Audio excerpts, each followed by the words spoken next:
Welcome to Mainland, your local regional television station. I'm Graham O'Brien, and some of the stories coming up in today's news. Drug deal goes wrong for tourists, Southern Link community meeting update, recycling bins on their way, and more. An apparent drug deal went very wrong on Tuesday evening this week when a man who appeared to be an American backpacker was driven down Halifax Street at high speed, clinging to the door of a red Honda car with a group of young males inside. The car had recently been stolen from Wellington. Mainland TV's Ethan Williams witnessed the ordeal while filming footage when the tourist can be heard yelling at the group of young men about them trying to cheat him out of a sale of marijuana. Because the neighbour's having a barbecue and saying, A what? so they don't think we're having weird, wild intercourse or I'm getting, beaten up or something. He's getting beaten up for this. And then he comes out and we have to then go to the after at the tennis court to get directions. And then I said to him, this is what old men play lawn bowls and not cricket. Cricket, make like a black kid or a white bin and put some bloody pads on. I know the situation because you'd come in with these battle scars and you'd feel like a hero too, and you'd want your girlfriend to be like, oh my god, you've broken your point.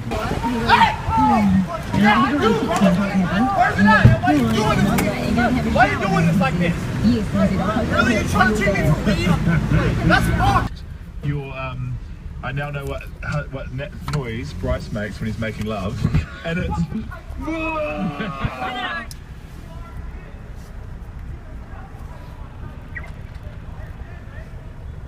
Senior Constable Ruben McCormack would like to hear from anyone who witnessed or has information about this incident to contact Nelson Police.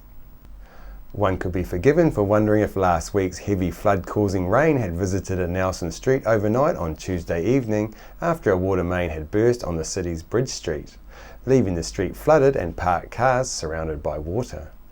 The Southern Link investigation has been a contentious issue so far, with different groups taking sides. Councillor Eric Davey being ousted as chair of the Regional Transport Committee, and it seems that the issue is one that could divide the community in more ways than just a road through the middle. Mainland has previously interviewed groups both for and against a new arterial road, and this week I spoke with Raywin Blakely, Regional Director, Central National Transport Agency, about the investigation processes and the upcoming consultation. The Southern Link Public Engagement Feedback Sessions start this Friday, the 1st of April in Nelson. I know it's a bit of a contentious issue, and I should imagine you'll get a big turnout. Could you tell us a little bit about the NZTA process that has got us this far, please? Yes, sure. Well, we started in June 2014 with an announcement from the Minister of Transport that the Nelson Southern Link was going to be investigated, and the New Zealand Transport Agency was directed to follow its usual processes to conduct that investigation. So what we follow is called the business case approach, and that has many stages to it, and we're still reasonably early on in that process. So during March, December, so from March through to December of last year, we conducted the strategic case. That is the foundation for the business case. It articulates what the problems are in the transport network, and then we move on to the program business case, which we are in the midst of doing now, and that identifies a range of solutions for those problems that we've articulated in the strategic case.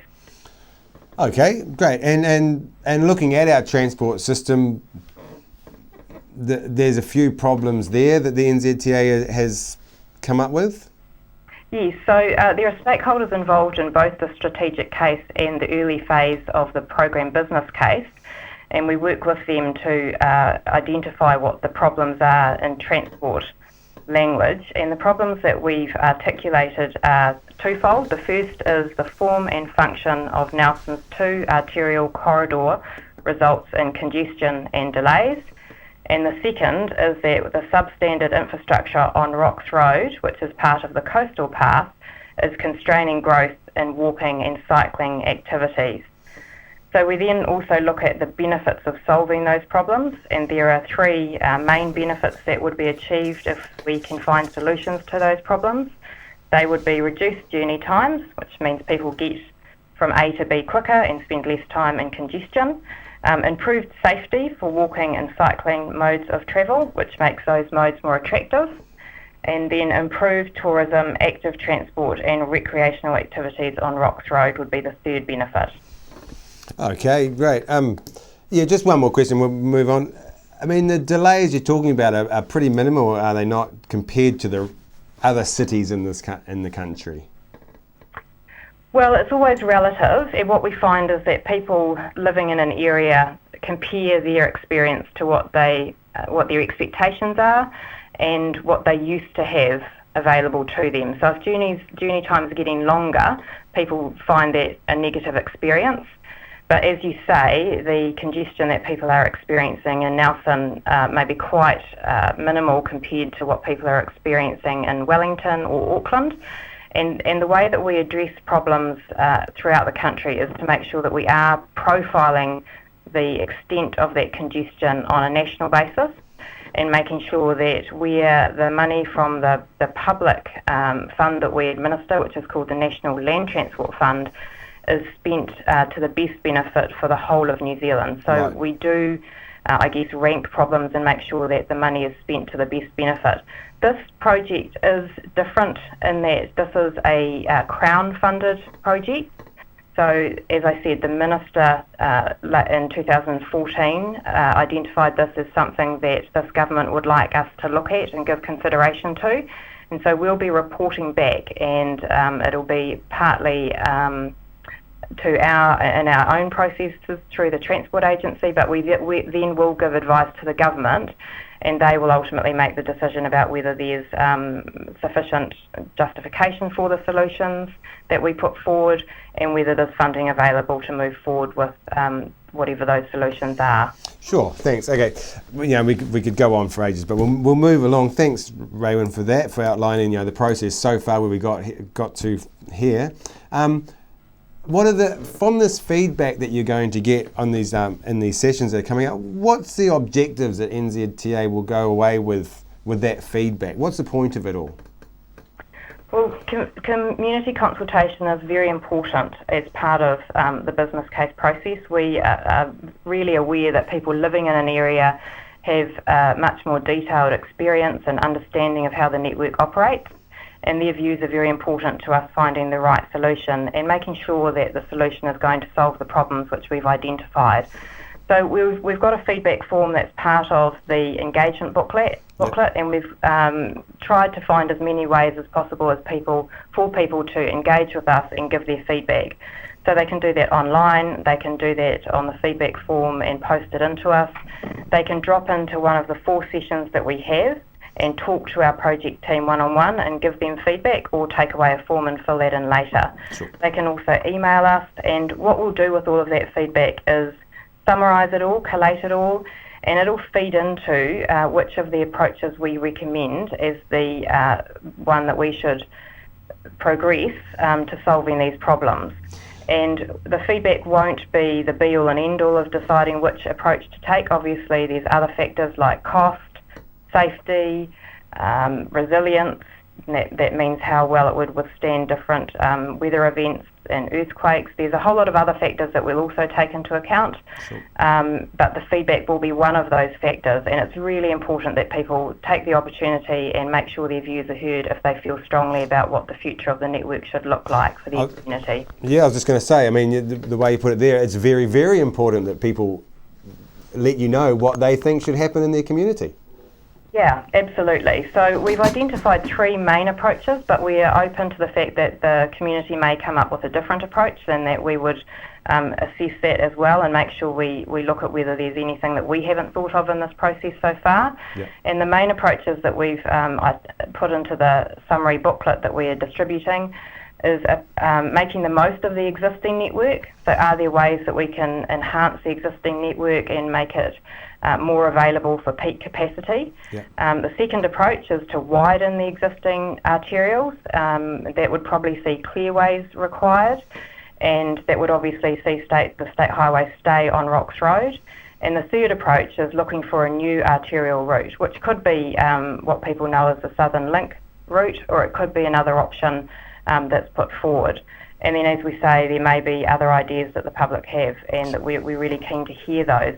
So we do want to understand the community view to those three approaches, and we also are interested in how the community views the congestion. Do they think it is a big problem, or are they reasonably happy with how the network's functioning?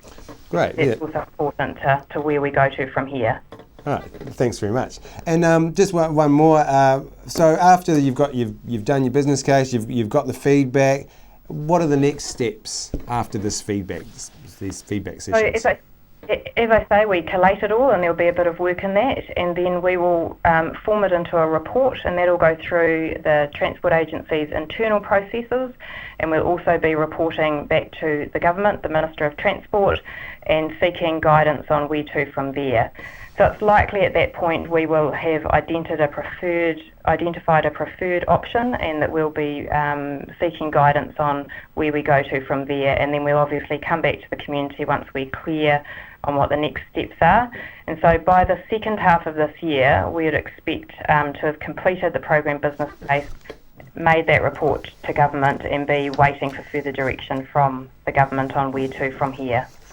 Public information sessions are this Friday, the 1st of April at Stoke Community Hall from 9:30am till 12:30pm, and then the same day at Nelson Library from 3pm till 6pm.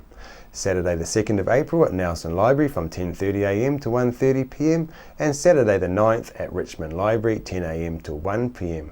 Or to have your say, go to the links provided.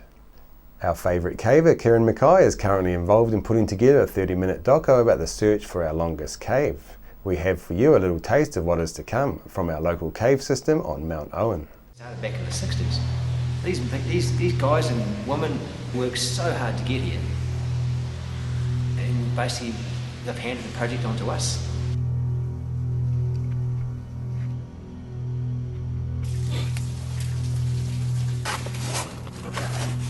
Dave reckons it's in here.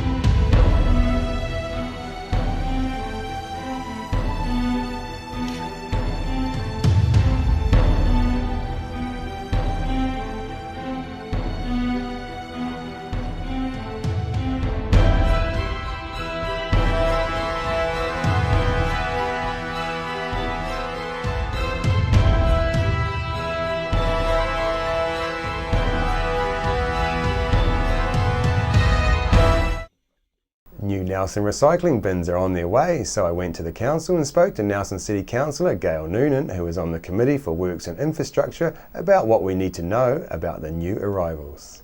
Gail, we're getting new recycling bins, but it seems a lot of people are still a bit in the dark about what's going on and what they're entitled to and what they're going to get or not get. Could you fill us in on the details, please? Sure.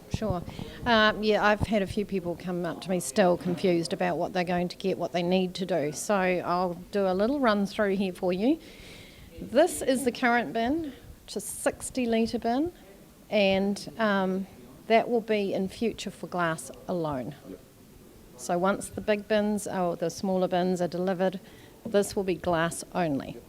So that one's that. Then we go to the default bin. If you do not let council know, you will get the 240 litre bin, but you can opt for a 120, which is over here. So if you're not filling the 60 litre now, the 120 is probably going to be sufficient. If that's what you want, ring the council or jump online and fill out a form there. So you've got to ask for a small bin or you're going to get a big bin? Correct. Okay. And everything's staying the same, like the same days and everything, but you can still just load up these ones with your cardboard and your plastic and everything like that? That's correct. Okay. And why are we making these changes? Part of it is health and safety. That's really what's triggered it. So we've made the move. A lot of people have asked for it as well because they've had things blowing around, because the 60 litre is not sufficient for some people, and they've had things blowing down the street, and you've probably heard that. Are you a little bit concerned about people were hiding stuff in these open bins? Are you a bit concerned that there's 240 litres now to hide things in? Hide things? As in like things, unrecyclable things. Recyclable. Those people might just get caught, so I wouldn't be doing that. Because I've heard in another city somewhere that they've actually got a blacklist of people who have been caught a few times and they don't pick their bins up anymore. Okay, well I haven't heard that, so that's a good story, isn't it? I've also heard that some trucks have cameras, so maybe that's how they're being picked up, but I don't know the detail. And is there going to be a need of less people to actually collect these bins now? My understanding is that it is safer for the driver and they'll be down to one person there, but also I understand that there are no job losses. So people that were doing the job will be redeployed elsewhere. Okay, great. And in recycling in general, are we recycling very much in Nelson? Apparently Nelson is really, really good at recycling. Yeah, really good at recycling. It's great. And not much of it isn't yet reused. So the last time that we had a visit down to the recycling centre, there was quite a lot of plastic that was out the back, and that was being held because the price wasn't high enough at the time, so they just store those until the price readjusts. So they're not being put in, those weren't in the landfill, so. Yeah, so that's good. I mean, I think people will be quite surprised. I was. We're actually storing this and batching it all up and selling it onto someone. Overseas, I understand, but you might have to talk to Alec about the details of that.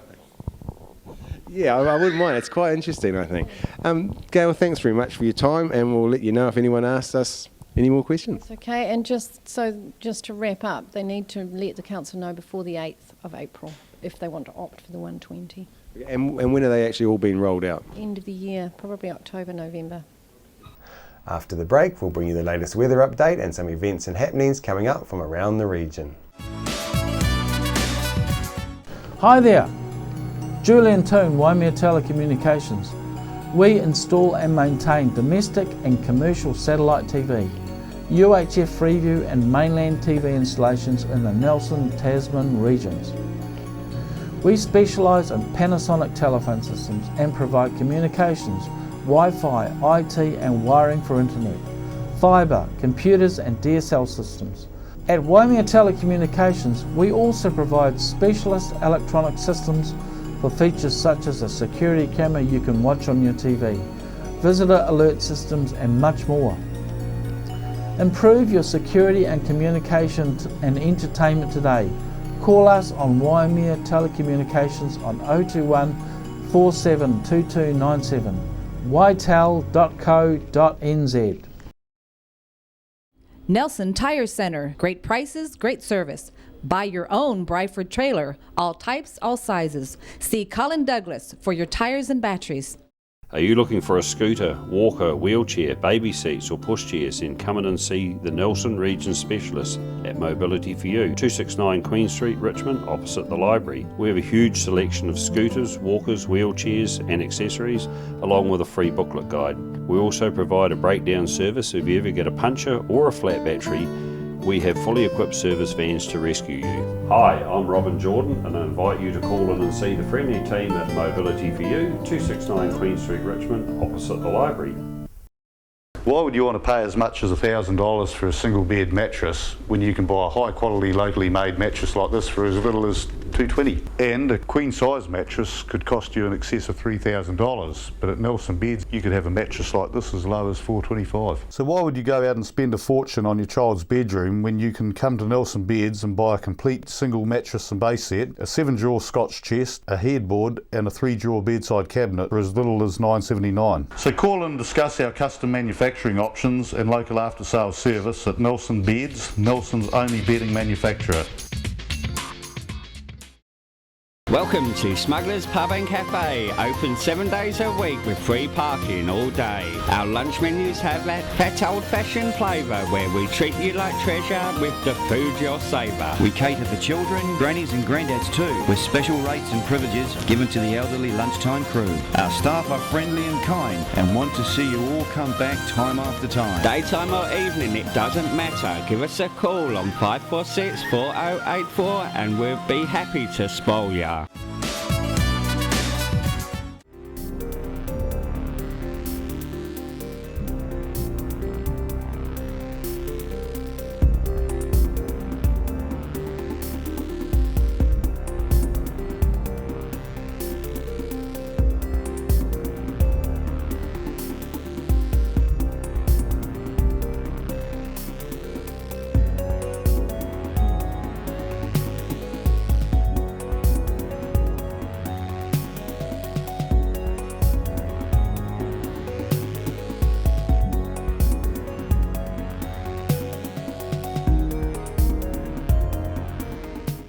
Victory 60 Plus is on Tuesdays at 1:30 through to 3:30 p.m. at 238 Upper Vanguard Street. You can join in for cards, games and a cuppa.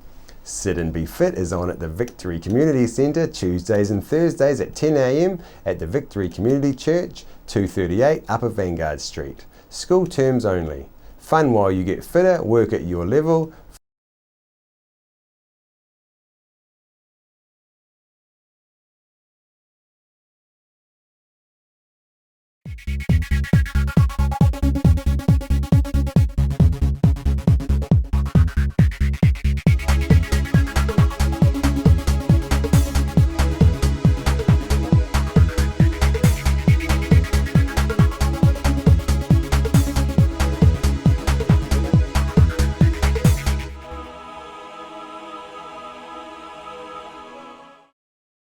Supporting local content so you can see more of New Zealand on air. Hi, I'm Paul Mainland and you're watching Ego TV, or something along those lines. We're the team at JCar, right here in Nelson, 120 Hardy Street. Our shop is full of electronic items, including security alarm systems, electronic components, solar and power, electronics toys,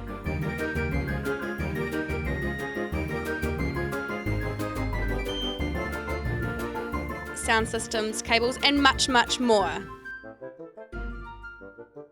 JCar. 120 Hardy Street, Nelson. Christchurch's top 10 holiday park, situated on 5 hectares of beautiful park-like settings.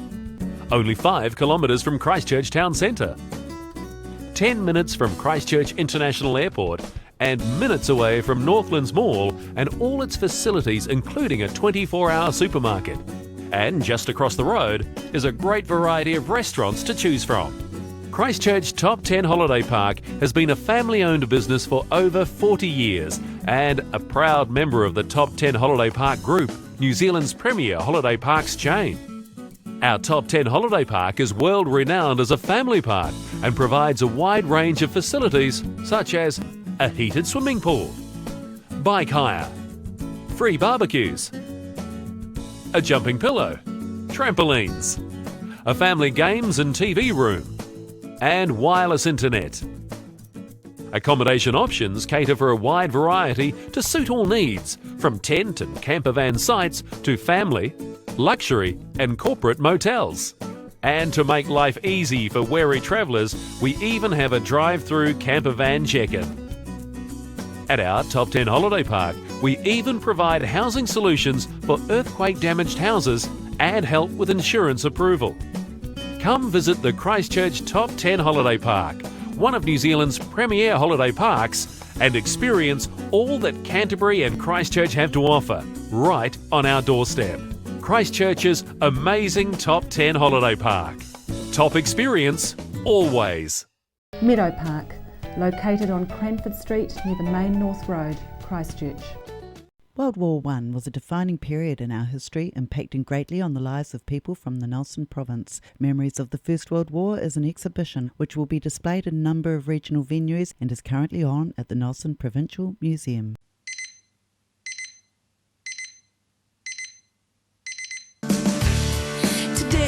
day when all the wrongs get put right.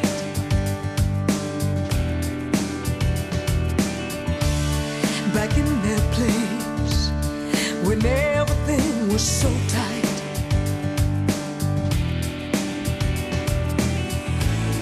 I'll shout it from the highest heights. I'll paint it in the sky, then the sun is gonna shine. So I say, have a nice day now. All over the world tonight, your colors are now bright. So have a good day. You lost your way. Your life was in black and white.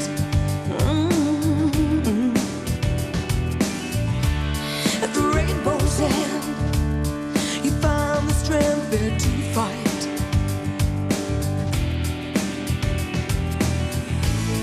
I'll shout it from the highest heights. I'll paint it in the sky, then the sun is gonna shine. So I say, have a nice day now. Yeah.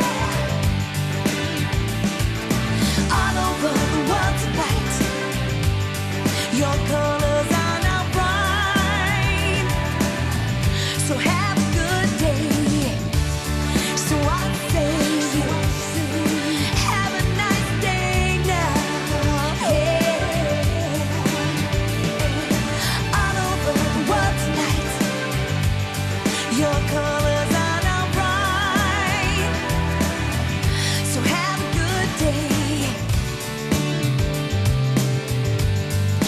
You can fly. You can fly. Fly.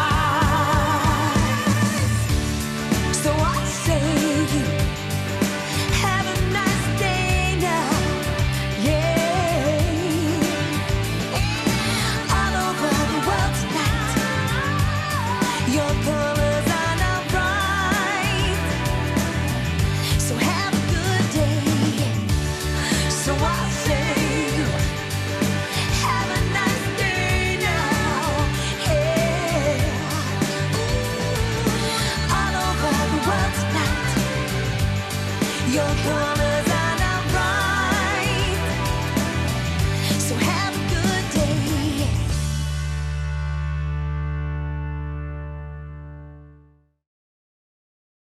Hi, I'm John Crouch. I'm Crafer Crouch Construction. We're general contractors here. We specialise in drainage, earthworks, concrete, gravel supplies. We have our own mobile crushers. So for all your contract requirements, call us on 5783 475 Blenheim or in 5736 119 Picton. Why would you want to pay as much as $1,000 for a single bed mattress when you can buy a high quality locally made mattress like this for as little as $220? And a queen size mattress could cost you in excess of $3,000, but at Nelson Beds you could have a mattress like this as low as $425. So why would you go out and spend a fortune on your child's bedroom when you can come to Nelson Beds and buy a complete single mattress and base set, a 7-drawer Scotch chest, a headboard and a 3-drawer bedside cabinet for as little as $979? So call and discuss our custom manufacturing options and local after sales service at Nelson Beds, Nelson's only bedding manufacturer. Are you looking for a scooter, walker, wheelchair, baby seats or pushchairs? Then come in and see the Nelson Region Specialist at Mobility for You, 269 Queen Street, Richmond, opposite the library. We have a huge selection of scooters, walkers, wheelchairs and accessories, along with a free booklet guide. We also provide a breakdown service if you ever get a puncture or a flat battery. We have fully equipped service vans to rescue you. Hi, I'm Robin Jordan and I invite you to call in and see the friendly team at Mobility for You, 269 Queen Street, Richmond, opposite the library. World War I was a defining period in our history, impacting greatly on the lives of people from the Nelson province. Memories of the First World War is an exhibition which will be displayed in a number of regional venues and is currently on at the Nelson Provincial Museum. Welcome me hearties to Smuggler's Pub and Cafe, famous for hearty meals, craft ales and a friendly service way. Sensational seasonal menus with meals all day and evening too, or sail in for a snack with special menus for young smugglers and you. Settle in for a jolly old time, relax and enjoy our award-winning dining and lovely fine wine. Decked out in an old worldly way, we're open 7 days. Book or come on in to 8 Muritai Street, not far from a beach walk or swim. Phone 5464 084.